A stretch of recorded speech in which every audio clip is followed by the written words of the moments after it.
آج انشاءاللہ تعالی ہم سورہ یونس کی آیت نمبر 78 تا 82 پڑھتے ہیں اور ان آیات کو سمجھنے کی کوشش کرتے ہیں۔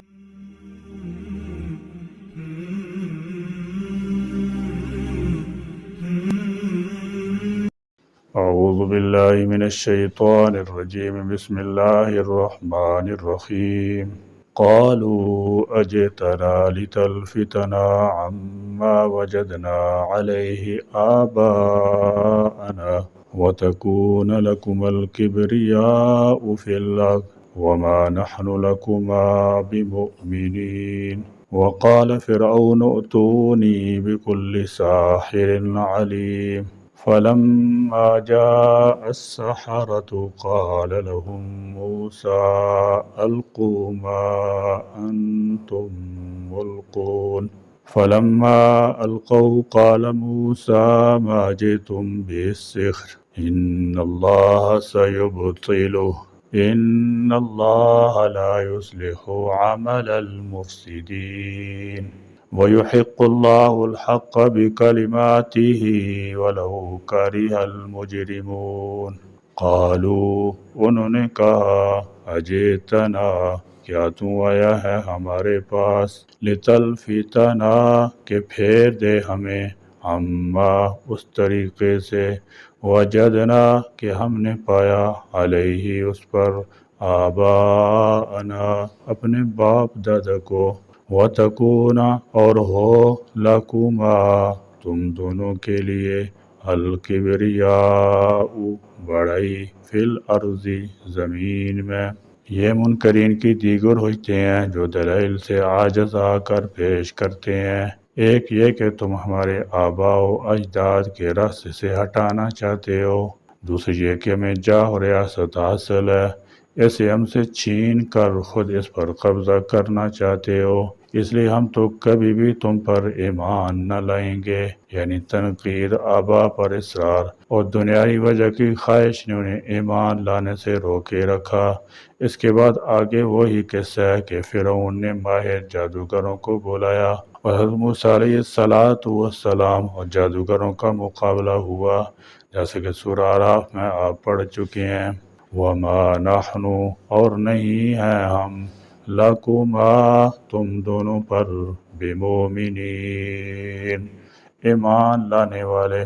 فرمایا قالوا اجئتنا لتلفتنا، فرعون اور اس کے ساتھی اپنے شرکیہ عقائد کی وجہ سے مذہبی برتری بھی جتاتے رہتے تھے اور سرزمین مصر کی حکومت پر قبضے کی وجہ سے تمام وسائل کے مالک بن کر سیاسی طور پر بھی سب سے بڑے بنے ہوئے تھے، اس لیے انہوں نے یہ دو الزام دھر دیے۔ معلوم ہوتا ہے کہ اصلاح کی ہر تحریک پرانی ہو یا نئی، وقت کے تمام فرعون اس پر یہی الزام رکھتے ہیں کہ ان لوگوں کا مقصد اصلاح نہیں بلکہ ہماری مذہبی سیادت اور سیاسی برتری کو ختم کرنا، اپنی حکومت قائم کرنا ہے۔ جیسے کہ نوح کی قوم کے سرداروں نے بھی یہی کہا تھا کہ یہ شخص میں تم پر برتری حاصل کرنا چاہتا ہے۔ فرمایا یرید ان یتفضل علیکم، یہ چاہتا ہے کہ تم پر برتری حاصل کر لے، حالانکہ انبیاء مصلحین محض اصلاح کے لیے آتے ہیں۔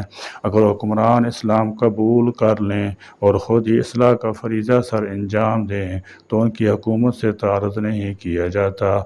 ابن تیمیہ رحمۃ اللہ تعالی علیہ نے وقت کے حاکموں کو جہاد پر ابھار کر اور ان کا ساتھ دے کر تاتاریوں کو مار بھگایا، خود کو یہ عہدہ نہ طلب کیا نہ قبول کیا۔ رسول اللہ صلی اللہ علیہ وسلم نے مسلمان ہونے والے قبائل کے سرداروں کو اور مختلف علاقوں کے مسلمان ہونے والے بادشاہوں مثلا ثمامہ بن اسال وغیرہ کو ان کے عہدوں پر قائم رکھا۔ اس آیت سے دو مسئلے معلوم ہوئے۔ نمبر ایک، پیغمبر علیہ السلام پر بدگمانی کفر ہے۔ فرعونیوں نے حضرت موسیٰ علیہ السلام کے مطلب یہ بدگمانی کی کہ آپ مصر کی بادشاہت چاہتے ہیں اور بادشاہت حاصل کرنے کی نبوت کا بہانہ بنا رہے ہیں۔ نمبر دو، حکمرانوں کی پرانی روش یہی چلی آ رہی ہے کہ اصلاح قبول کرنے کی بجائے وہ سمجھانے والے پر جھوٹا الزام لگا کر اور اسے اقتدار کا لالچی قرار دے کر اپنی جان چھڑانے کی کوشش کرتے ہیں۔ آج بھی اس بات کو دیکھا جا سکتا ہے کہ غلط انداز حکمرانی پر ٹوکا جائے تو حکمران کہنا شروع کر دیتے ہیں کہ یہ لوگ ہماری ترقی میں رکاوٹ ہیں، یہ لوگ ہماری حکومت ختم کر کے اپنی حکومت لانا چاہتے ہیں۔ وقال فرعون، اور فرعون نے کہا، ایتونی، تم لے آؤ میرے پاس، بکل، ہر، ساحر، جادوگر، علیم، ماہر۔ فرمایا وقال فرعون اوتونی، اور فرعون نے کہا، سرکش متکبر فرعون نے چاہا کہ حضرت موسیٰ علیہ السلام کے معجزہ کا مقابلہ باطل سے کرے اور دنیا کو اس مغالطے میں ڈالے کہ حضرت موسیٰ علیہ السلام کے معجزات معاذ اللہ جادو کی قسم سے ہیں۔ اس لیے وہ بولا، حضرت موسیٰ علیہ السلام کے مقابلہ کی یار علم والے جادوگر کو میرے پاس لے آؤ۔ فلما جاء، چنانچہ جب آ گئے، السحرۃ، تمام جادوگر، قال لهم، تو کہا ان سے موسیٰ نے، القوا، تم ڈالو، ما انتم، جو کچھ تم، ملقون، ڈالنے والے ہو۔ فرمایا فلما جاء السحرۃ، پھر جب جادوگر آ گئے تو ان سے حضرت موسیٰ علیہ السلام نے فرمایا، جادو کی جو چیزیں، رسے یا تیر وغیرہ تم ڈالنا چاہتے ہو ڈالو، میرے سامنے ڈال دو، اور جو تمہیں جادو کرنا ہے کر لو۔ یا آپ علیہ السلام نے اس لیے فرمایا کہ حق و باطل ظاہر ہو جائے اور جادو کی کرشمیں جو وہ کرنے والے ہیں ان کا فساد واضح ہو جائے۔ فلما، سو جب، القوا، انہوں نے ڈالا، قال موسیٰ، تو موسیٰ علیہ السلام نے کہا، ما، وہ چیز کہ، تم لائے ہو، بھی، اس کو، السحر، جادو ہے۔ فرمایا ما تم بھی السحر، یعنی جادو تو وہ ہے جو تم لائے ہو، نہ کہ وہ جو میں پیش کر رہا ہوں۔ المفسدین، جادوگروں کو مفسد قرار دے دیا جو ایک مشرک ظالم خدائی کے دعوے دار کی حمایت میں دنیا کے لالچ میں کر رہے تھے۔ ان اللہ، بلا شبہ اللہ، سیبطل، ان قریب باطل کر دے گا ان سے، ان اللہ، بلا شبہ اللہ، لا یصلح، نہیں سنورتا، عمل، کام، المفسدین، فساد کرنے والوں کا۔ فرمایا فلما القوا، پھر جب انہوں نے ڈال دیا، یعنی جب انہوں نے اپنے پاس موجود رسیاں، شیاطین وغیرہ ڈال دیے، تو حضرت موسیٰ علیہ السلام نے فرمایا، جو تم لائے ہو اصل میں یہ جادو ہے، نہ کہ وہ آیات الہیہ جن کو فرعون نے اپنی بے ایمانی سے جادو بتایا۔ بے شک اب اللہ تعالیٰ اسے باطل کر دے گا اور اللہ عز و جل فساد والوں کے کام کو نہیں سنوارتا۔ چنانچہ ایسا ہی ہوا، بھلا جھوٹ بھی سچ کے مقابلے میں کامیاب ہو سکتا ہے۔ جادوگروں نے چاہے وہ اپنی فن میں کتنے ہی درجہ کمال کو پہنچے ہوئے تھے، جو کچھ پیش کیا وہ جادو ہی تھا اور نظر کی شعبدہ بازی ہی تھی۔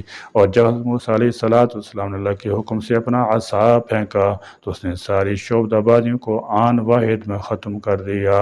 اور یہ جادوگر بھی مفسدین تھے جنہوں نے میں دنیا کمانے کے لیے جادوگری کا فن سیکھا ہوا تھا اور جادو کے کرتب دکھا کر لوگوں کو بیوقوف بناتے تھے۔ اللہ تعالیٰ ان کے سم الفساد کو کس طرح سنوار سکتا تھا۔ وَيُحِقُّ اللَّهُ، اور ثابت کرتا ہے اللہ، الحق کا حق کو، بکلماتہ، اپنے کلمات کے ساتھ، وَلَوْ كَرِهَ، اگرچہ نہ پسند کریں، المجرمون، مجرم لوگ۔ فرمایا وَيُحِقُّ اللَّهُ الْحَقَّ بِكَلِمَاتِهِ، اپنے کلمات، اپنی باتوں کے ساتھ، یعنی ان باتوں کے مطابق جو اس نے حق کو غالب کرنے کے لیے متعلق کی ہیں، حق کو سچا کر دیتا ہے۔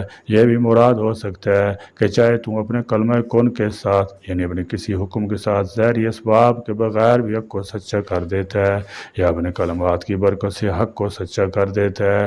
علوم کی دنیا میں جادو ایک پرانا علم ہے، ابتدائی افرینے سے انسانی معاشرے میں اس کا وجود اور ثبوت پایا جاتا ہے۔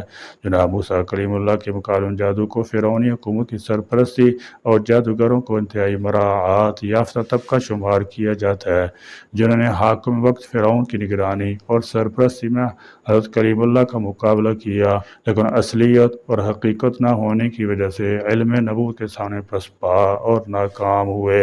اسی اثنا میں موسیٰ علیہ السلام نے جادوگروں کو مخاطب کرتے ہوئے جادو کی حقیقت بے نقاب فرمائی تھی کہ جادوگر کبھی بھی حقیقی اور دائمی کامیابی حاصل نہیں کر سکتے۔ جادو ایک ایسی چیز ہے جس میں انسان اکثر ناپاک رہتا ہے۔ بعض اوقات جادوگر کو غسل جنابت بھی نصیب نہیں ہوتا، کوئی قبروں سے ہڈیاں اکٹھیاں کرتا ہے، کوئی زندہ آدمی قتل کرنے کی درپے ہوتا ہے، کوئی کسی نابالغ بچے کے خون سے ہاتھ رنگتا ہے، اور کوئی کسی کے بال حاصل کرنے کی فکر میں رہتا ہے۔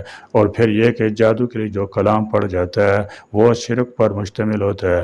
مولانا شاہ اشرف علی تھانوی رحمۃ اللہ تعالی فرماتے ہیں کہ جادو کا ادنا سے ادنا عمل بھی بدعت سے خالی نہیں ہوتا۔ جادو میں غیر اللہ سے استمداد، شرکیہ کلام، فاسد عقیدہ، گندے اور خسیس اعمال کا سہارا لینا پڑتا ہے، اچھے اعمال کی توفیق ہی نہیں ملتی۔ اس لیے سحر یعنی جادو کی حوصلہ شکنی کی گئی ہے۔ سورہ بقرہ میں یہودی کی مذمت ان الفاظ کے ساتھ بیان کی گئی کہ انہوں نے اللہ کی کتاب کو پس پش ڈال کر سحر سیکھنا شروع کر دیا۔ یہ سلیمان علیہ السلام کے زمانے کا ذکر ہے، جب جنات لوگوں کو جادو کا علم سکھاتے تھے۔ وہ جانتے ہیں کہ جس نے جادو کا علم حاصل کیا اس کے لیے آخرت میں کوئی حصہ نہیں، مگر اس کے باوجود اس قبیح علم کے پیچھے لگے ہوئے ہیں۔ اسلام میں جادو سیکھنا اور جادو کرنا دونوں کو کفر قرار دیا گیا ہے، اس لیے جو کوئی بھی جادو کرتا ہو اس کے لیے شریعت میں بہت سخت سزا رکھی گئی ہے۔ اگر کوئی جادو پر عمل کرتا ہوا پکڑا جائے اور وہ توبہ نہ کرے اور جادو کرنا نہ چھوڑے تو اس کی سزا موت ہے، جس کو اسلامی حکومت ہی نافذ کر سکتی ہے۔ اس قانون کی بنیاد پر اللہ تعالیٰ کے رسول صلی اللہ علیہ وسلم کی یہ حدیث ہے جس کے راوی جندب ابن کعب ہیں۔ نبی کرم صلی اللہ تعالی وسلم نے فرمایا، جادوگر کے لیے مقرر کردہ سزا یہ ہے کہ اسے تلوار سے قتل کر دیا جائے۔ اس قانون پر خلفائے راشدین نے سختی سے عمل کیا۔ جادو کا اثر تب واقع ہوتا ہے جب اللہ تعالیٰ کا حکم ہو، کیونکہ کائنات کی ہر چیز اللہ تعالیٰ کے حکم کے محتاج ہے۔ جادو حضور اکرم صلی اللہ تعالی وسلم پر بھی کیا گیا تھا، لیکن اللہ تعالیٰ جل شانہ نے آپ صلی اللہ تعالی وسلم کو اس کے شر سے محفوظ رکھا، اور امت کے لیے آسانی ہوئی کہ آپ صلی اللہ تعالی وسلم کے طفیل امت کو جادو کا علاج بتا دیا گیا۔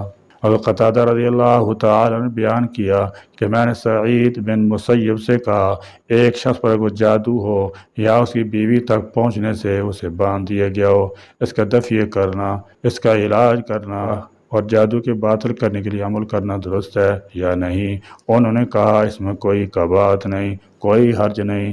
جادو کا توڑ کرنے والوں کی نیت تو اچھی ہوتی ہے، اور اللہ پاک نے اس بات سے منع نہیں فرمایا جس سے فائدہ ہو۔ انسان جادو کی وجہ سے بڑے بڑے خطرات سے دوچار ہو سکتا ہے، اس لیے کسی بھی دن معوذات اور مسنون دعاؤں سے سستی اور کالی نہ برتی جائے، حتیٰ کہ بعض اوقات انسان کو جادو کے ذریعے قتل تک کر دیا جاتا ہے۔ کالے جادو کرنے والے ایسے بھی ہوتے ہیں جو جیتے جاگتے انسان کو موت کی نیند سلا دیتے ہیں۔ یہ بات یقینی ہے کہ موت کا ایک وقت مقرر ہے اور اسی وقت مقررہ پر ہی آئے گی، لیکن جس طرح ظاہری طور پر انسان کا قتل ہو جانا سبب کا درجہ رکھتا ہے، اسی طرح جادو کے ذریعے بھی سبب کے درجے میں قتل کیا جا سکتا ہے۔ ازروع شریعت کسی پر جادو کرنا یا کرانا کفر ہے، اور اس کا کرنے والا اور کرانے والا دونوں دائرہ اسلام سے خارج ہیں۔ اور کسی مسلمان نے یہ عمل کیا یا کرایا تو اسے چاہیے کہ فوراً اپنے ایمان کی تجدید کرے، اور اگر وہ شادی شدہ ہے تو اپنے نکاح کی بھی تجدید کرے۔ مختصر یہ کہ جادو خالصتاً ایک شیطانی عمل ہے جس سے بچنا، دور رہنا، مکمل اجتناب کرنا ایمان اور شریعت دونوں کا بنیادی تقاضا ہے۔ فرمایا، وَيُحِقُّ اللَّهُ الْحَقَّ بِكَلِمَاتِهِ، اللہ تعالیٰ حق کو اپنے کلام سے ثابت کرتا ہے، وَلَوْ كَرِهَ الْمُجْرِمُونَ، اگرچہ مجرم لوگ اس کو ناپسند ہی کیوں نہ کریں۔ خدا تعالیٰ کا یہ دستور اور طریقہ ہے کہ وہ حق کی حمایت کرتا ہے اور باطل کو مٹا دیتا ہے، خصوصاً جب انبیاء کے مقابلے میں باطل کو پیش کیا جائے تو اللہ تعالیٰ یقیناً اس کو مٹا دیتا ہے۔ اس لیے فرمایا کہ اللہ تعالیٰ فسادیوں کے عمل کو کبھی نہیں سنوارے گا۔ اللہ کریم ہمیں قرآن کی سمجھ عطا فرمائے، اور اللہ تبارک و تعالیٰ ہمیں زندگی کے ہر معاملے میں قرآن و سنت کی رہنمائی لینے کی توفیق عطا فرمائے۔ آمین۔ آخر دعوانا الحمدللہ رب العالمین۔